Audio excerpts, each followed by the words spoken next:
The Montreal Canadiens plan to do something that hasn't been done, since, 2010 by the Buffalo Sabres, and before that, the 1993 Toronto Maple Leafs, and that is to win 10 consecutive games to start the season. They're already at 9. They got several games to go. It's going to be long to set the NHL record, which is 17 games by the 92-93 Pittsburgh Penguins, but they got a couple of easy games, it seems like, at first. And I want to ask you guys this. Or at least tell me this. When the Canadiens suffered their first loss, October 27th against Vancouver, which is tonight. Yep. You're saying it's over? I think so. It's going to be over tonight? Okay, really? Football coach.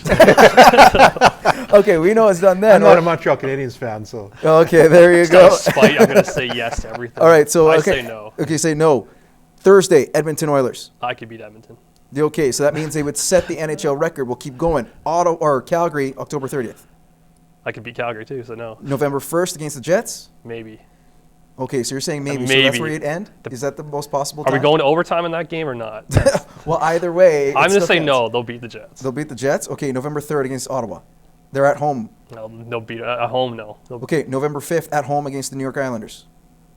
Oh, this is where it gets tough. Yeah. I think the Islanders will knock them off. Okay, so that's when they're going to end the streak on November 5th. Yeah. Nevertheless, that's still got to be pretty darn impressive, isn't it? Yeah, like and I thought that maybe Vancouver had a shot at taking them out tonight. And if they don't, that's probably the game that I would have picked, that they would probably have a chance at losing it. It would be the Islanders. But it's pretty impressive. They've had a really good start. Good for them. Like I said, I'm not a huge Montreal fan, but good for them. And at least it's not Toronto. Oh. I think that's a lot of people are saying. Okay, well, how about this? We'll go back to some baseball.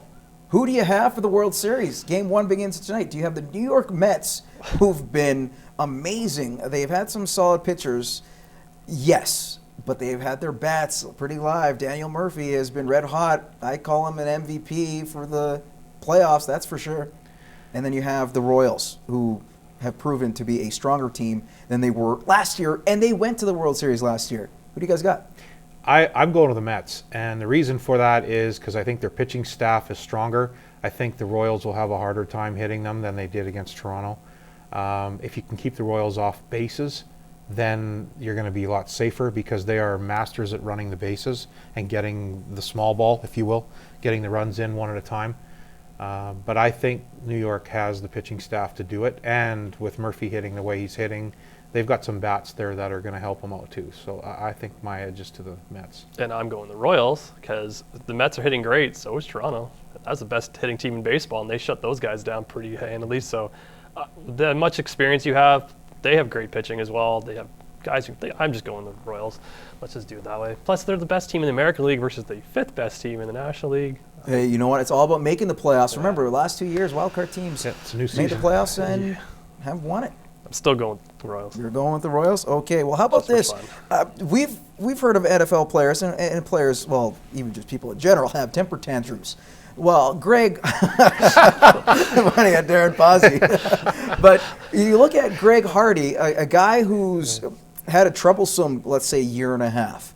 This guy who was suspended for sexual assault, was given 4 games by the league.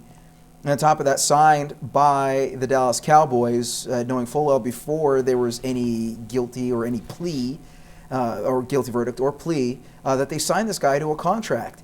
2 games in, he's already caused some controversy. This time around, it was on the field involving the special teams. The Dallas Cowboys lost to the Giants on 2 special teams plays. One that allowed a kick return touchdown. The other way was a fumble by the special teams team, recovered by the Giants. Game over. He decided to go after the special teams coach and the players. Now, as you, Darren, as a football coach, if you had one of your players or a player come up to you and say that, wouldn't you just, put him in his place? Because it seemed like not only did their head coach for Dallas, but Jerry Jones, the owner, approve of this. Yeah, I would. And I said this earlier. I'm all about getting the guys fired up, and if they're not making the plays, trying to get their mindset changed so that they're playing better and on doing that to teammates. That's one thing. That's leadership, and that's where some of those guys need to stand up and do that. But when you go after one of the coaching staff, that's a totally different story. And I am very surprised that Jason Garrett not so much Jerry Jones, but I'm very surprised that Jason Garrett almost condoned it, by not saying that he should have not done it that way. You talk to the head coach if you've got an issue with one of the other position coaches, and then let him deal with it. You don't go after him with, by yourself if you're one of the players. That's not how to handle it. He had to be held back by Des Bryant. I saw that. And the last thing I want to do is have Des Bryant hurt again, because this is a guy that you'll right. need down the lineup. How about this? Is it troublesome? Or would you just give this and chalk it up to just what happened, and just move on? I think, like, if you look at Dallas, Dallas has moved on. They don't care. They've said the players don't matter. Let's just move on. But it's, troublesome if you're going after a coach. Going after players, whatever. Players will be players. But going after a coach, come on.